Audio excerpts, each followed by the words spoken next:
if you've been around me long enough and you've subscribed to my channel, or if you haven't subscribed to my channel, I would love to have you a part of my community. I am Candace Lynn, and this is Carry On Candace. And so, most of you know that I am just a Diet Dr. Pepper kind of girl. Now, for years, I drank Pepsi. I was a Pepsi-aholic. I don't know if that should be a proper word to call it, but I was a Pepsi girl. I drank, I remember when I was a kid, I drank RC, and then we drank Craigmont because we weren't really allowed to have caffeine when I was growing up. Yeah, my mom and dad were one of those. But we were also Mormon at the time. And so, I don't know if they still don't, but we didn't partake in caffeine. So, I love Diet Dr. Pepper. Well, I was a Pepsi girl. Started out drinking RC, Craigmont. We drink Craigmont Cola. I don't even know if y'all remember Craigmont Cola, but I remember drinking that. And then, of course, I think we quit going to church so much, so we got to drink, I remember RC Cola was a big thing. I never liked Tab. I thought Tab was disgusting. Fresca, not a Fresca kind of girl either. My mama loved Fresca. But anyways, I drank Pepsi my whole life, loved Pepsi, drank it. Of course, I got up to over 300 pounds because I could drink probably a 2-liter bottle or more a day by myself. Well, about 5 years ago, I had weight loss surgery. Yes, I know. I didn't do it for the vanity part of it. I did it because my health, I was a walking time bomb. I mean, I had high blood pressure, my cholesterol, everything was just through the roof. I worked 15 hours a day. And so, I'm single. My insurance didn't pay for my surgery. I had to finance my surgery, and I had weight loss surgery. Again, I didn't do it for the vanity part of it. My kids were just extremely worried about me as far as my health. And, they wanted their mother to stick around. So, I'm not a skinny woman. I'm very open. I weigh about 180, 185. I got down to I was over 300 when I started after my weight loss surgery. So, I got down to 165, maybe 160. And I didn't like the way I felt. I wasn't comfortable. I felt too skinny. And to me, I don't know. Of course, it ages you when your fat falls. Now, my body is not perfect. I could use a lot of lifting, but that's my insurance don't pay for that kind of stuff. So, that's why maybe if I ever get monetized on YouTube, I can just start me a fund to have some plastic surgery. I got the flabby arms, I got the belly that sags, hangs, and it's okay. I'm 59 years old. I don't expect to look like a supermodel. When there are women that are 59 that look amazing compared to me. Back to the mermaid water. So anyways, yeah, that is why. And I drank, so I had to give up soda. And boy, giving up soda was the hardest thing for me. And I didn't drink sodas for 3 years after I had surgery. And I tell everybody, I was working a really crazy job. I was friends with one of the nurses at the long-term care unit that I worked at. And boy, I was just really stressed one day. And of course, having ADHD, and I'm very open about that. I have ADHD, and caffeine calms me.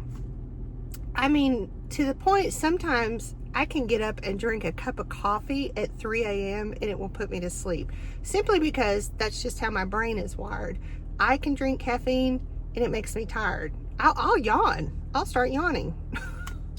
So, anyways, I remember one day sitting with that friend of mine, that nurse. I was so stressed because I had a ton of residents that just depended on me because I was a social service director, and I was really stressed out one day. And I remember walking into this nurse's office, and one was a very good friend of mine, and she said, "Girl, you okay?" And I was just like, well, I'm stressed. They expect, I was one person in this one job, and I was doing the job of 6 people.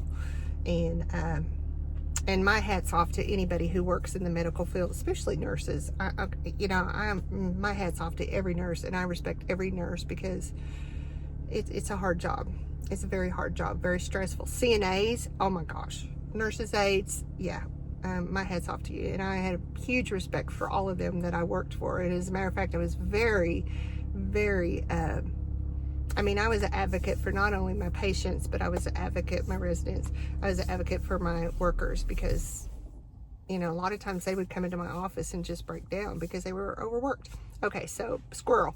So when I walked into that friend's office and she goes, hey, can I interest you in a Diet Dr. Pepper? Which I had drank Diet Dr. Pepper. I had switched from Pepsi to Diet Dr. Pepper and was drinking both.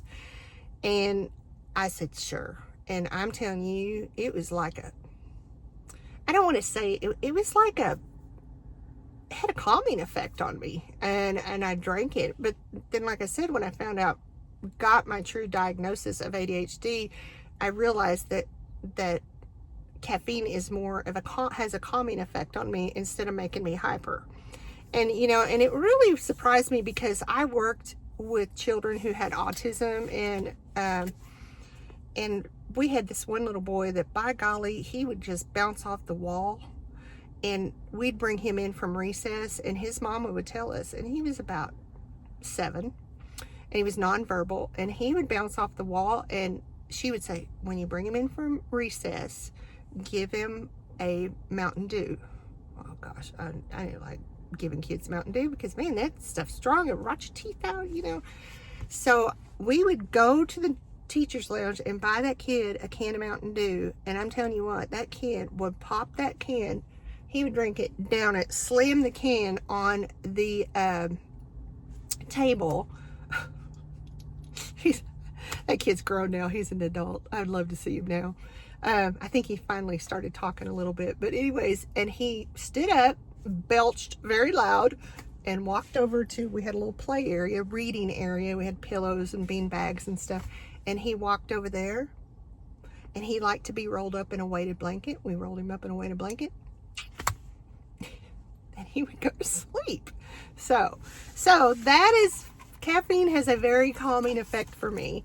And if you are on the fence and wonder if you have ADHD, try drinking a cup of coffee. If you can't sleep one night, drink a cup of coffee. See what it does to you. And I can remember my doctor one day, I'd say, I'm not sleeping. My ADHD doctor. And she said, Candace, get up, drink you a cup of coffee. And I was like,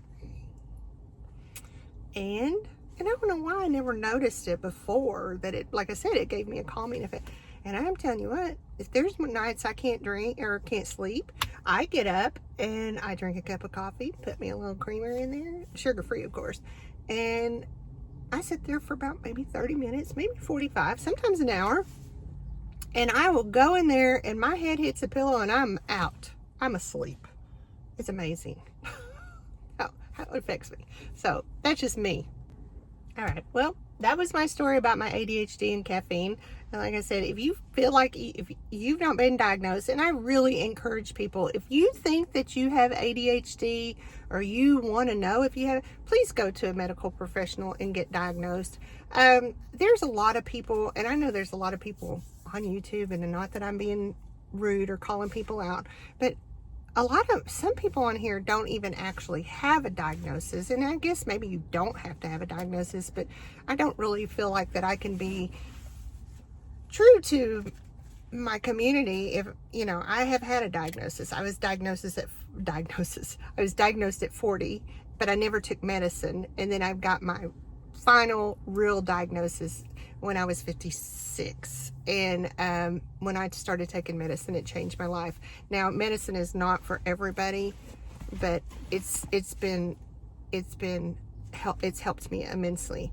But I do have friends who have ADHD that are not medicated, and they find other ways to cope. They find other ways, meditation, exercise, but I have a job. I work in the funeral home, and sometimes it gets very busy, and we've been very busy this week. And you do deal with a lot of emotions as far as, you know, dying is sad, you know, but like I said, I tell people that it's sad for me for that person who died. I mean, but, you know, if they're a believer like I am, and they believe that, you know, they're going to heaven and spend eternity with their Lord and Savior, affects my mouth and speech, then they don't bother me. But my heart is with the family. I truly have compassion for people, for families who are grieving the loss of a loved one. And so that is where I think a lot of the stress comes from. Or the stress is, you know, we've had 5 people pass away and we've got 5 funerals to plan. And I tell everybody, and you've heard me say this before, in a funerals, or in a funeral home, we plan a funeral in like 3 to 4 days. Okay? And people take years to plan weddings.